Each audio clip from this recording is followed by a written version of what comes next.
So hi guys, ngayon welcome sa panabakat ng video sa Christian Garden. So ngayon guys, sa video natin na to is ipapakita namin sa inyo yung bougainvillea. Yung mga bougainvillea guys na malalaki yung bracts. Yung bracts guys, yung bulaklak yung malaking bracts, tapos yung mga maliliit na bracts guys. Bakit natin kailangan ipakita guys? Kasi napaka-importante nun pagka nag-graft tayo. Kasi guys, hindi natin pwede pagsamahin yung malalaki na bracts dun sa maliliit. Kasi ang mangyayari doon guys, pagka katulad dito guys, yung size ng mga blocks niya halos pare-pareho. Kaya ang ganda ng itsura niya. Pero kasi guys, pagka yung kunwari isang blocks guys, kunwari itong Formosa, isinama nyo siya sa maliliit ang bulaklak. Ang mangyayari kasi doon guys, matatakpan niya. Kunwari, example natin yung blueberry ice.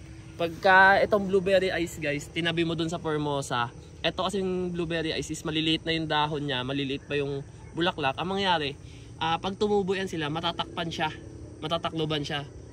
Hindi siya maanuan ng araw. Lalo na yung Formosa is mabilis din lumaki. Oh, at saka matatakpan kasi nila yung sa dahon kasi malalapad kasi ang dahon ng mga malalaking bracts kasi. So yun pala guys, pagka mapapansin nyo din pala, pagka maliit yung bracts niya, itong mga dahon niya is maliliit din. Ayan. Pag maliliit yung bulaklak, yung bracts yan. Pero pagka malalaki, say ganun din yung niya, ganun din yung dahon, malalaki din pag malaki yung bracts. Unahin natin yung Saan ba tayo muna? Sa maliit ba sa malaki? Sa maliit lang muna. Sa maliit. Oh, yun guys, unahin natin sa maliliit. So yun guys, unang-una sa maliit yung blueberry ice. Oo. Ayan siya, maliliit guys. lang ang bracts niya, tapos ang dahon niya maliliit lang din. Pero kasi guys, meron kasing bougainvillea na kung minsan, kunwari, matagal nyo siyang nakalagay sa paso. Kahit malalaki ang mga bracts. O kahit na malalaki yung bracts niya, pati dahon. Pag matagal kasi siya nakalagay dun sa paso, yung ugat niya kumakalat. So pag yung ugat niya guys is kumakalat dun sa paso, tapos matagal na siya nakalagay. So meaning nun, na yung ugat niya nakakalat na dun sa mismong buong paso. So ngayon napipigilan yung paglaki niya. Oo. Totoo naman kasi. Oo nga. Tihatawanan mo kasi ako eh. Kasi nagpaikot-ikot ka kasi eh. Parang lang kasi yon. Ang bougainvillea kasi, 'di ba, mayroon mga malalaki ang bulaklak, tapos malalaki din ang mga dahon.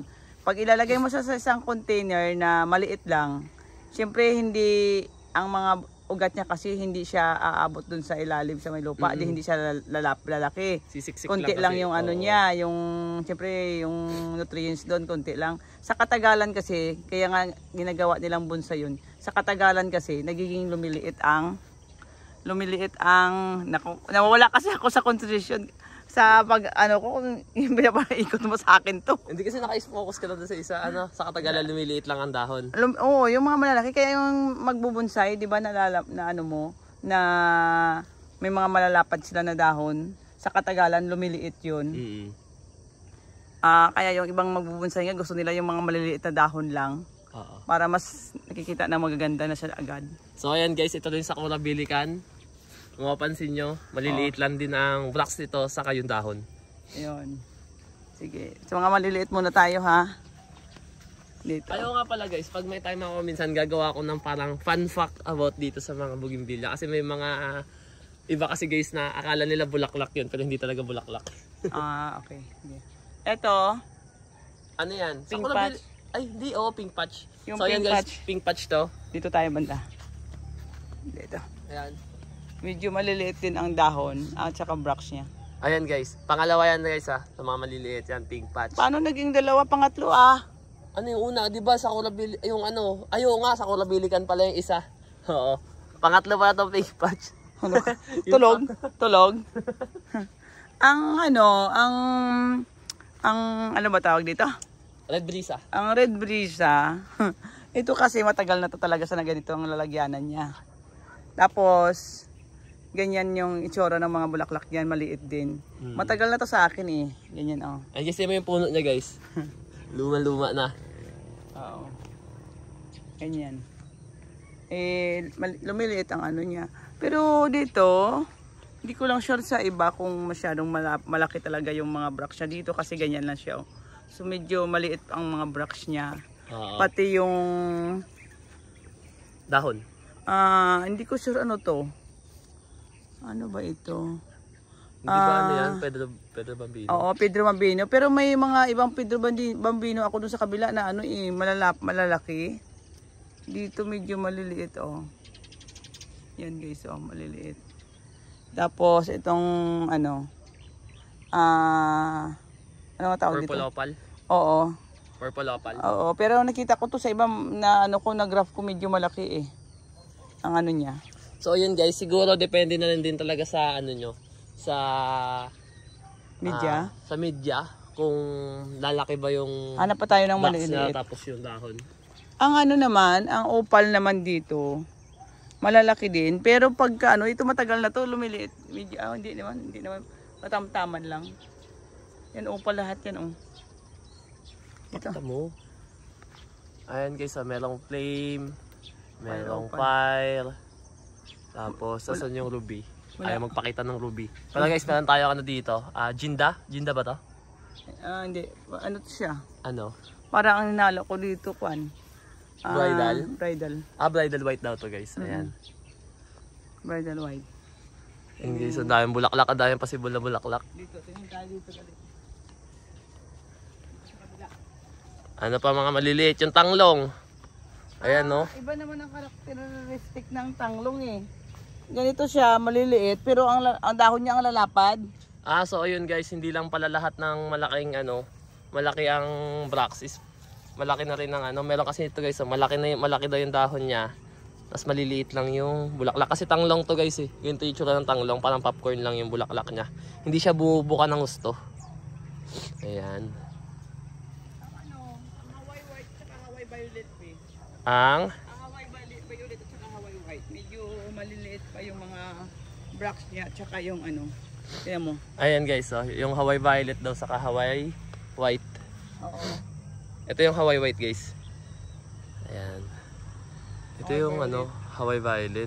Maliliit din ang ano. Maliliit yung mga brax niya. Yung mga dahon niya medyo malalaki pero hindi siya katulad ng iba talaga sobrang laki. 'Di ba? Oo. Hindi. Matamtaman lang to kasi pakita ko sa iyo yung malalaking mga brax ha. Oo. Ito naman brax naman na malalaki. Para ano Ito, tayo. magic ice cream, malaki na yung bulaklak niya. Ayan. Ang lalaki oh. Ayan guys, Malalapad. sa mga malalaking blocks guys, ayan yung ano, magic ice cream. Parang konti lang kasi yung maliliit na pa natin dito eh. Eto. Oh yan oh, malalaki yan. Tapos tingnan mo to ang ano, Red Wonder, malalaki din. Ay, Red Wonder yan? Oo. Bakit naman yung dahon ng... Hindi, Red Apple! Ay, Red Wonder. Red Apple! Ano ba yun? Ang Red Wonder, hindi ganito yung ng variegated. Oo, Red Apple nga. Red Apple to guys ha, ayan. Tapos itong... California Gold yan. Ayan, California Gold. Daw, malalaki ng dahon. Malalaki. Tingnan mo yung Red Apple natin oh. Nagulat na rin ako Red Wonder. Saan patingin ako ng dahon? Ang ano naman kasi, ang flame, medyo maliliit ang mga brax, pero yung mga dahon, medyo pahaba naman ang style nila. Pariho sila ng ano, ng arona. Ito arona ito na red. Tapos may arona na orange ito. Ang arona, medyo malalaki ang mga dahon naman nila, pero yung mga brax nila hindi masyadong malalaki.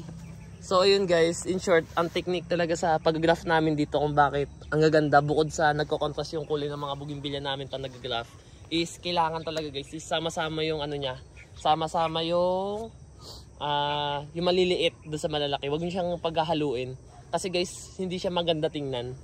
Sa akin sa mata namin ganun. Oo, pero hindi ko sure sa mga mata ng iba. Pero kasi guys, di ba ang dami kasi nagsasabi na bakit daw ang ganda-ganda ng bougainvillea natin, ganyan, bakit daw ang ganda nila mag-contrast ng kulay. Siyempre, bukod kasi sa kulay guys, nakaano rin kasi yun dun sa paano ka mag-graph. Yung technique mo kung ano yung diskarte mo kung paano mo siya mas mapapaganda palalo. Yung combination kasi ng kulay yan eh. Tsaka pag dikit-dikit din sa kanila. Oo. Kasi guys, nasubukan kasi namin dati, siyempre ng mga baguhan pa tayo, hindi pa natin alam yung mga ganyan. Ang ginagawa namin, yung 21 jewel, tapos yung ibang variety ng bougainvillea, pinagsasama namin sa isang puno. Oo, hindi siya maganda. So, nung napansin namin guys sa katagalan, yung 21 jewel kasi is hindi siya ganun na kumakapal, kumbaga humahaba siya. Lalo na yung tumatangkad. Hindi siya nakalaylay. Tumatangkad siya guys. Hindi tulad, para siyang ano yung lalo yung Caporeano. Oo. Paano siya guys, pahaba, pataas. Pataas lang. So ang pangit niyang tingnan guys kasi nga yung mga kasama niya ano. Sorry guys, sabi-sipon kasi ako eh. Yung mga kasama niya doon sa ginaf natin is Hawaii White, Hawaii Violet. So yung mga Hawaii White, Hawaii Violet kasi guys nakalaylay, hindi sila tumataas din. So hindi siya gaanong maganda tingnan. Hindi sila magkapareho. Hindi sila magkapareho. Kaya guys, pagka kayo mag-graft, sinasuggest namin na kailangan same sila ng ng dahon. Ganyan. Katulad nito, ito lemon yellow. Hindi pala same ng dahon, same sila ng size ng mga bracts sa kadahon. Kasi guys, kawawa naman din yung yung matatakloban na mas malalaking bulaklak, di ba? Oo. Kawawa naman yung mga maliliit. Ito, lemon yellow. Medyo maliliit ang mga bracts. So yun guys, isa pa pala sa mga magagandang combination ng guys, itong chili. Oo, ang chili talaga walang kamatayan para sa akin. Isa sa paborito ko rin kasi ang chili. Ito guys talaga, kung mapapansin nyo dito, maraming mga grafted dito si Mama guys eh.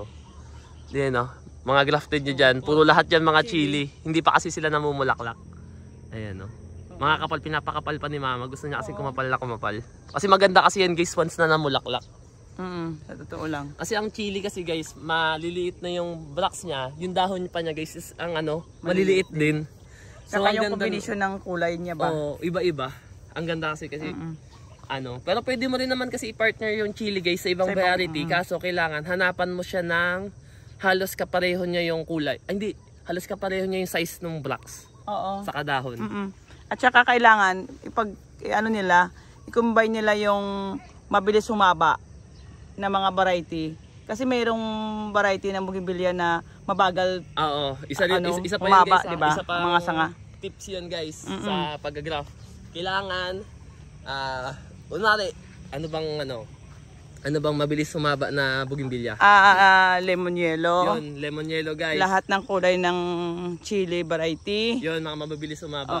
Huwag niyo silang ipa-partner doon sa mababagal na humaba. Example ng mga mababagal, pink patch. Hindi. Pink patch. Pink patch, Sakura Belican. Hindi siya hindi siya yung humahaba tas lumalaylay. Ang Sakura Belican kasi guys, pati pink patch. Hindi ang Sakura Belican nakita ko medyo mabilis mahaba din mabilis din humaba ang Sakura Belican.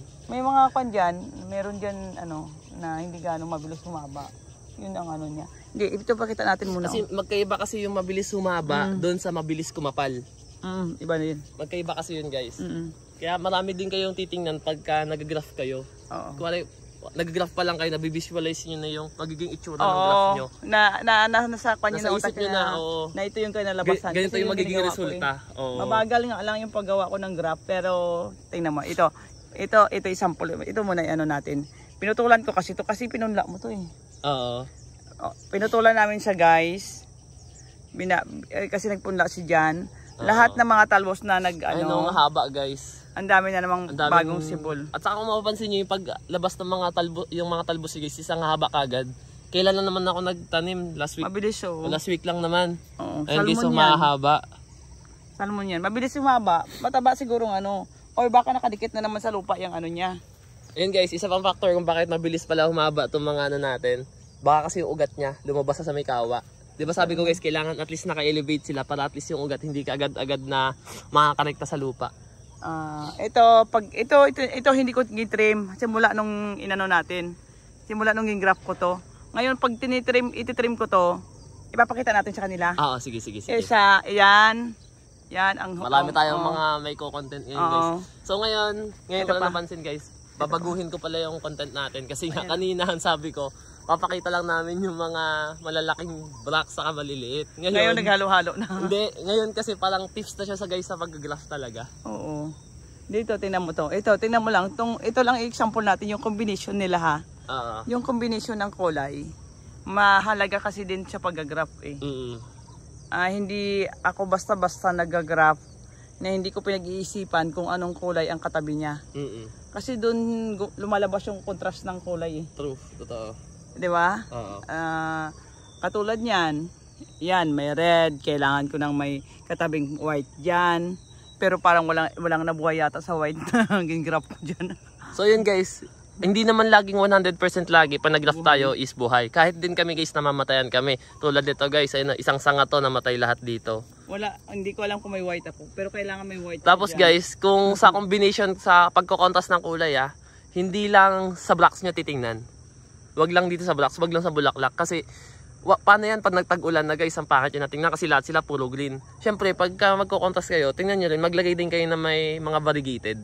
Kuwari, ganito tulad ito, Manila Gold. Variegated yung dahon niya. Tapos maglalagay kayo sa tabi niya ng orange diamond, orange moonlight. Orange moonlight. Orange moonlight guys, ayan. Magkatabi kayo ng ganito para magkaiba yung itsura ng dahon niya. Hindi lang sa bulaklak guys, pati din sa contrast ng mga dahon. Parang ano rin kasi yan parang sa akin lang para akong nagla-landscape. Kaya lang, kasi mahilig akong gumawa ng landscape, mahilig akong magawa ng mga discarded lang, yung panglamisa lang na landscape.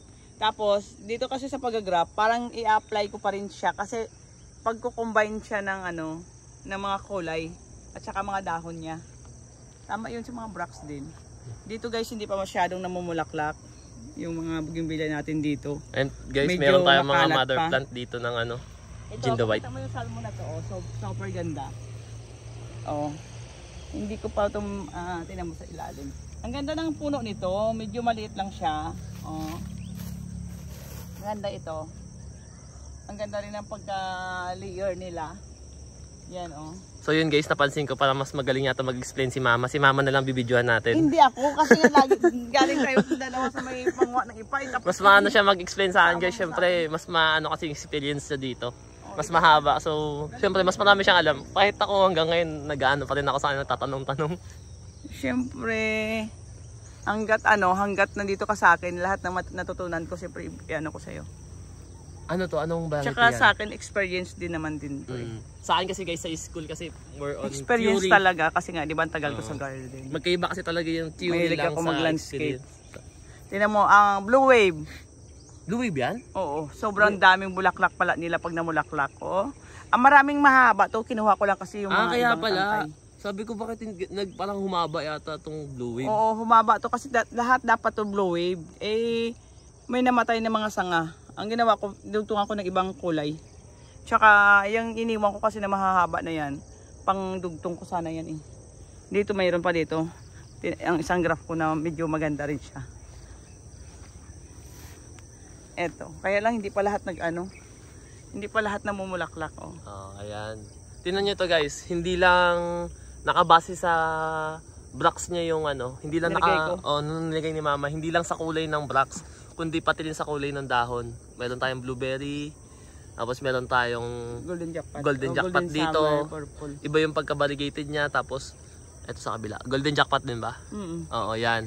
Tapos ito, basta meron orange moonlight. Basta mga may kondyan niya, 3 variety na nakalagay dito. So ayan guys, hinaluan ni Mama ng may kulay yung dahon. So maganda kasi talaga guys, huwag niyo lang titingnan sa bulaklak. Maraming siya. Marami din siyang factor na tinitingnan para gumanda. So yung iba kasi akala nila basta dugtong-dugtong ka lang ng ibang kulay. Ang mangyayari kasi guys doon, pag hindi mo kasi pinag-isipan, dito. yung magiging resulta is parang bahala na lang din. Kasi para ka nag-graph ng bahala na lang, tapos ang magiging resulta niya parang gano'n na lang din. Tingnan mo yan, chili variety. Ito, ilang beses ko sa gintriman para kumapal ng ganyan. Kasi payat talaga siya Payat siya. Kung hayaan mo lang siya 2 trim, payat siya. Talagang pinakapal ko siya. Ito, ang dami na siya, pero parang orange to pink. Ang nakikita ko, may red, may yellow. Lahat naman ng kulay mayroon pala dito Ayan papalabas pa lang ito. Maganda yan pag nakababa na Wala pa lang Ano pa ito, parang tips na pala to sa pag-graph. Mga technique natin. Parang hindi na siya, iba na yung sinabi kong kanina opening sa intro. Eto, tingnan nyo guys. Kung paano tayo mag-graph. So yun naman kasi guys, open naman kasi kami sa mga ganyan. Lalo na kung pumunta kayo dito, tinuturo naman talaga namin yung paano talaga sila ma-manage, paano lahat. Kaya ayos lang din naman. Pero ngayon na tayo nakagawa ng video na ganito, in-explain talaga natin paano tayo mag-graph, no? Siguro guys, magagawa ko ng isa pang video na mas maayos dito. Kasi ngayon parang medyo random tayo sige. Para mapaliwanag na mas maayos. Parang, mag-example tayo dun. Kasi dito para medyo random tayo ngayon. Pero at least ngayon alam nyo na. Kasi ano tayo na tawag dito? Nagmamadali. Pag umaga kasi kami nagbibideo bago pumasok si Jan. Oo. Para mayroon kaming i-upload. So time check guys, 6:30 na. Tapos ang pasok ko alas 8. Uwi pa ako sa bahay. Alas 8 ngayon? Oo. Kala ko 7:30. 7:30 na. Pero syempre alas 8 ako pumapasok kasi alam naman din yung mga... ito yung brush niya ang Red apple. Oo, ang brush niya lalaki.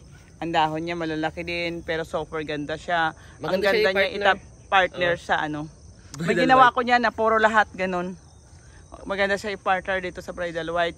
Kahit sabihin mo ito ay ordinary lang. Pero sa pag-graph kasi hindi ko binabase doon yung yung mga rare at saka yung ordinary. Kasi merong mga ordinary na maganda siyang i-partner doon sa mga rare. Oo. Kasi syempre lalabas yung contrast ng kulay yung nila. Ganda ng kulay talaga pag naghalo-halo. Oo. Ito paborito talaga to ni Jan. Kaya lahat ng mga namin, lahat ng mga ayokong pinapagraph kay bridal white, hinahayaan namin siya kasi ayokong ipagraph kay mama yung bridal white kasi okay na, napakaganda na yung tsura na sa ganyan pa lang. Gustong-gusto niya to. Ginagawa ko na lang, kailangan ko na lang siyang iayos yung mga pagtitrim. Para gumanda at saka kung paano ko siya itatanim ng mas maayos na maganda tingnan. Kasi yun din, isa rin yun sa tip, hindi lang basta-basta magtatanim ka Titingnan mo mabuti kung anong magandang pagtayo nun ng paglalagay mo. Ito, puro ito chili variety. Chili variety yan. Pero parang gusto kong palitan. Sayang naman guys, halos buhay lahat. Oo. Tapos gusto mo ni mama palitan. Palitan ko ng Sakura Bilikan. Parang maganda ang Sakura Bilikan, nag-iisip ako. Alam mo kung bakit maganda yung chili? Once na humaba yan, ito, maglalaylayan sila dito. Oo, syempre. Maglalaylayan. Paano? Yung puno pa lang guys, yung forma pa lang ng puno niya, tapos chili variety pa nilagay ni mama, maglalaylay, tapos ang daming bulaklak. Pag yan, Sakura Bilikan yan, ang laki-laki ng puno, ang laki-laki ng puno, gahita. Kung Sakura Bilikan kasi ang mangyayari dyan, makapal dito, hindi siya maglalaylay. Hindi, magkakaskid siya. Pwede, maganda dyan. Pwede siya magkaskade. Di ba?